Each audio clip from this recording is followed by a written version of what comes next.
Merci, bonjour à tous. Je suis ravi d'être ici. Merci à la Tribune et au Journal du Grand Paris de donner la parole aux startups sur ce magnifique thème qui est le Grand Paris.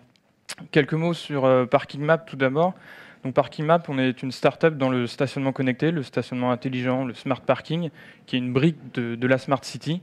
En quoi ça consiste? Ça consiste en fait à cartographier en temps réel les espaces de stationnement et ça via différents types de capteurs. On fait de l'analyse d'images en temps réel, on a des capteurs de détection magnétique, on a différents moyens technologiques pour arriver à cartographier donc en temps réel les espaces de stationnement et donc à la fois adresser la problématique usagée de recherche de place et de faciliter la recherche de place en supprimant le caractère aléatoire de cette recherche de place et donc le trafic parasite induit qu'on estime à environ une voiture sur 10 dans une ville en fait, qui circule est à la recherche de place, donc génère du trafic, génère de la congestion.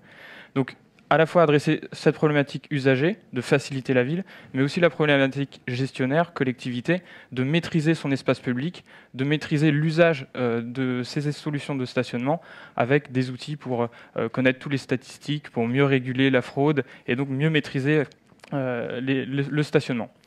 Donc voilà, en quelques mots, l'objet du Smart Parking et de Parking Map.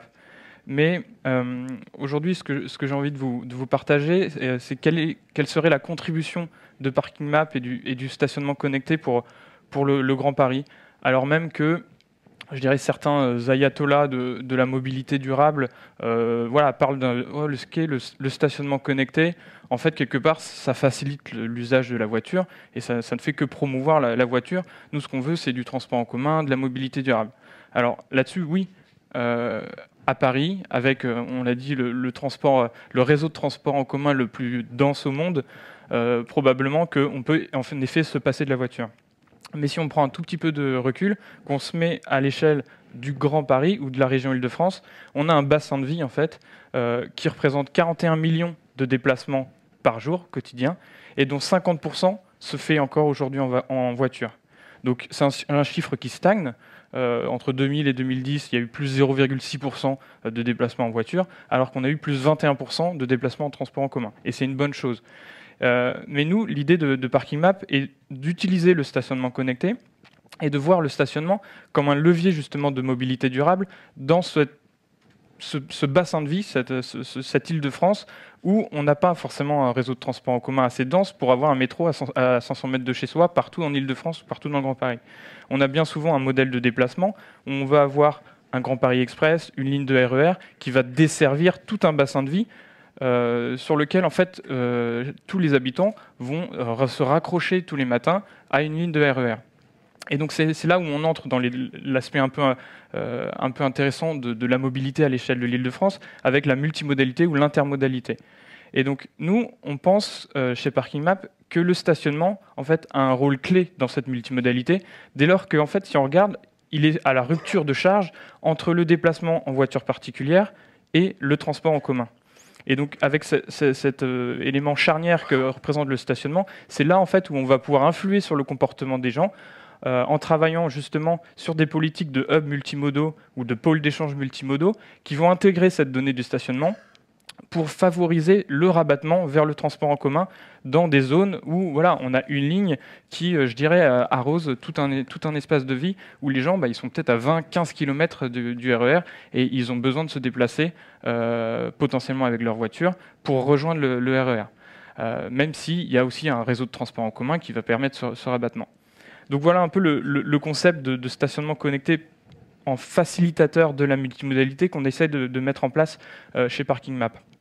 Et ça, on l'a fait en fait grâce à la région Île-de-France qui nous a aidés en expérimentant donc, un nouveau système sur le territoire de Grand Paris Sud et plus particulièrement Sénart, où en fait on vient de terminer le déploiement des infrastructures, de connecter en fait des parcs relais. Donc l'idée, c'est de donner la vision en fait, de la disponibilité sur les parcs relais du RERD. Donc là, on est entre Comble-la-Ville et Cesson, en passant par Lieusaint et Savigny. Et l'idée, c'est de croiser en fait, la donnée de disponibilité des places sur les parcs relais avec la donnée de l'offre de déplacement. Donc on a créé une application en fait, qui préconise le meilleur itinéraire pour rejoindre le RERD en croisant l'offre de stationnement et l'offre des déplacements. Donc on a voilà, le temps de trajet pour rejoindre telle gare, on peut arriver à attraper le RER de 8h48 et être à 9h12 à Paris Gare de Lyon. Et ça, on vient en fait essayer d'optimiser le trajet amont au ferré, donc domicile-gare, en essayant de préconiser le meilleur itinéraire pour rejoindre le transport en commun et donc faciliter son rabattement.